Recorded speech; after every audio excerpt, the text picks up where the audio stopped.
بسم اللہ الرحمن الرحیم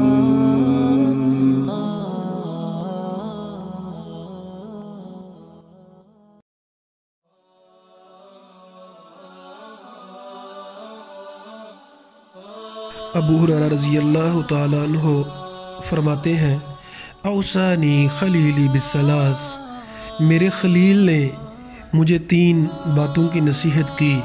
خلیل سے مراد محمد رسول اللہ صلی اللہ علیہ وسلم ہے۔ صیام ثلاثۃ ایام من کل شہر، ایک نصیحت یہ کی کہ ہر مہینے میں 3 نفلی روزے ضرور رکھنا، ورکعۃ الضحیٰ، اور 2 رکعتیں اشراق کی نماز ضرور پڑھنا، وَأُوتِرُ قبل انام، اور سونے سے پہلے وطر پڑھ۔ ہمیں بھی چاہیے کہ ہم اس نصیحت پہ عمل کریں۔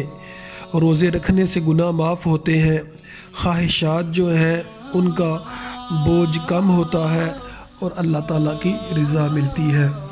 اور اسی طرح چاشت کی نماز، جسے اشراق کی نماز بھی کہتے ہیں، فرمایا جس نے 2 رکعتیں پڑھی تو روزانہ جو انسان کے اوپر ایک صدقہ ہر جوڑ کی طرف ضروری ہوتا ہے وہ 2 رکعتیں پڑھنے سے ادا ہو جاتا ہے۔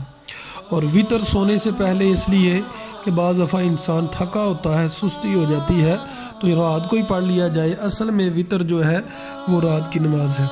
ابو ذر غفاری رضی اللہ تعالیٰ عنہ کو بھی نبی صلی اللہ علیہ وسلم نے فرمایا کہ 3 روزے رکھا کر۔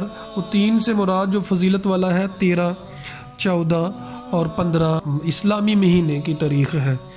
اسی طرح سوار اور جمعرات کا روزہ بھی نبی کریم صلی اللہ علیہ وسلم رکھا کرتے تھے۔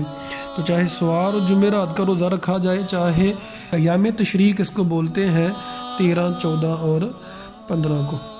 اللہ تعالیٰ سے دعا ہے اللہ تعالیٰ عمل کرنے کی توفیق عطا فرمائے۔